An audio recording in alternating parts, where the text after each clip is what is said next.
Have you ever noticed that the more tightly you cling to something, the more it seems to slip away? It's a paradox at the heart of our experience. We grasp for certainty, for love, for control, believing that if we hold on enough, happiness will be ours. Yet, somehow, the harder we try to hold, whether to people, possessions, or outcomes, the more suffering we invite. The Buddha taught, suffering doesn't come from having or not having, but from our attachment to what we hold on to. It's not the world itself that causes pain, but the way we grasp at it, refusing to let things move as they naturally do. Today, let's take a journey into the heart of Buddhist wisdom and healing. We'll explore what attachment truly means within Buddhism, not simply wanting, but the deeper fear that rides beneath our desires. We'll see why letting go, far from being a loss, is actually the beginning of healing. And we'll discover how the practices of Vipassana and Samatha meditation can help us walk gracefully through a world ruled by change, uncertainty, and impermanence. First, we must ask, what is attachment really?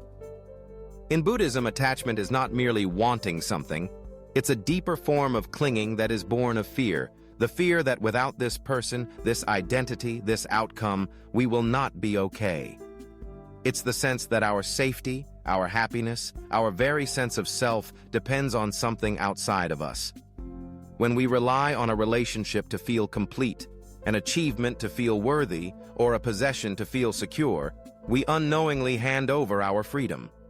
Attachment is the invisible thread that binds us, quietly dictating our emotions, our choices, and our experience of suffering. Imagine a person holding a handful of sand. If they clutch it tightly, the sand slips through their fingers. If they hold it gently, it stays. Attachment works the same way. The tighter we grip, the more we lose. This is not just a poetic image. It's the reality of our emotional lives. When we cling to a relationship out of fear, we suffocate its growth. When we attach our happiness to a fleeting success, disappointment follows. Attachment is not love.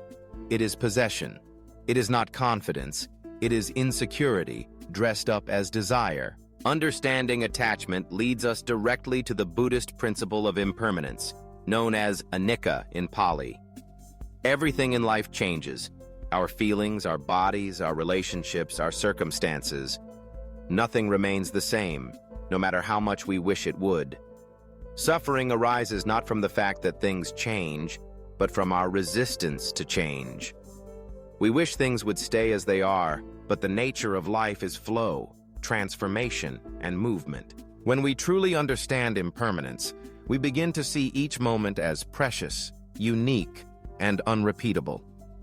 We cherish what we have while we have it, knowing that nothing lasts forever. This knowledge doesn't provoke fear, but gratitude. It allows us to let go more easily, to release the grip of attachment and open to the unfolding of life. The more we accept impermanence, the less we suffer, and the more we are able to appreciate the beauty that is always present, even as things pass away. Closely linked to impermanence is the teaching of anatta, no fixed self. The Buddha taught that what we call I is not a solid, unchanging entity, but a stream of thoughts, emotions, sensations, and experiences. Our sense of self is a story we tell ourselves, woven from memories, hopes, and fears. When we believe this story to be absolute, we become attached to our identity, defending it, protecting it, and suffering when it's threatened. But when we see that the self is fluid, impermanent, and interconnected with everything else, the grip of ego loosens. We stop clinging to who we are and open to the possibility of change, growth, and transformation. This realization is liberating. It dissolves the boundaries between ourselves and others, making compassion and understanding possible. When attachment to the ego dissolves, freedom and peace arise. How do we cultivate this freedom in daily life? Buddhist meditation offers two powerful practices, Vipassana and Samatha. Vipassana means clear seeing. It's the practice of observing our thoughts and emotions as they arise, without judgment or attachment, like watching clouds drift across the sky. We notice anger, fear, joy, desire, and allow them to be, knowing they will pass. This clarity brings wisdom, helping us see which patterns serve us and which do not. Samatha, on the other hand, is tranquility. By focusing on the breath, a mantra, or a simple object, we calm the mind and rest in stillness. This steadiness is the ground from which insight grows. When we combine Vipassana's clarity with Samatha's peace, we become both aware and calm. Emotions lose their power to sweep us away, and we can choose how to respond rather than react. Imagine sitting quietly, watching your breath.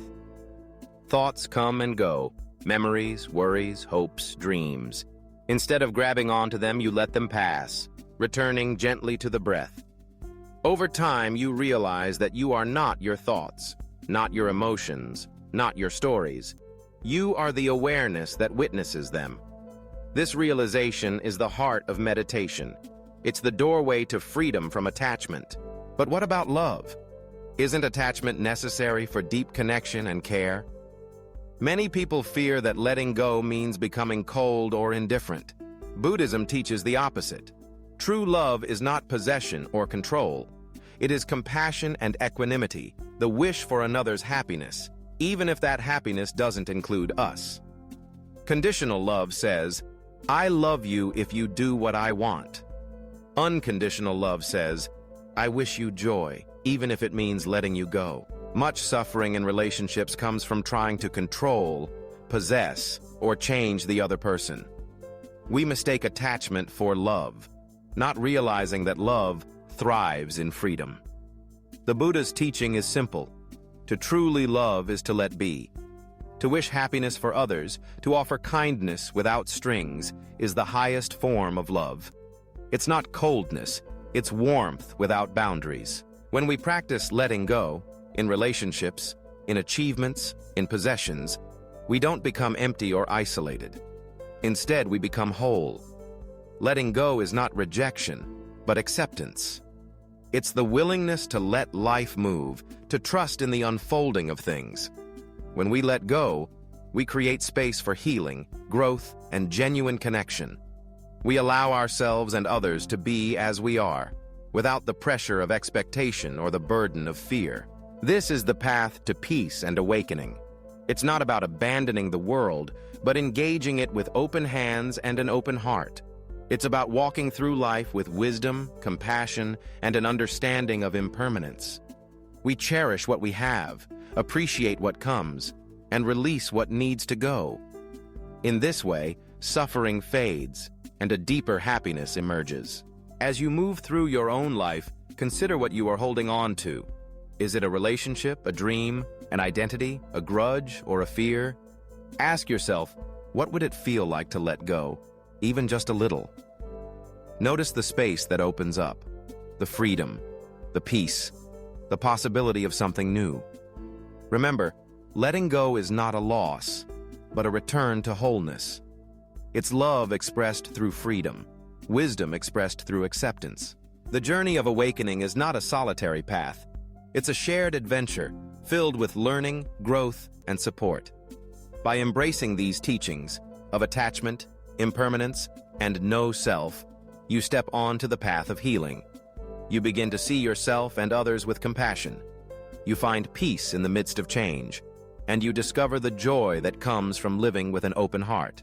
If these words resonate with you, if you find value in this approach to healing and awakening, know that you are not alone. There is a community walking this path, seeking wisdom, practicing kindness, and letting go of what no longer serves. Together we can support each other in the journey toward wholeness, peace, and freedom. Letting go is not the end, it's the beginning.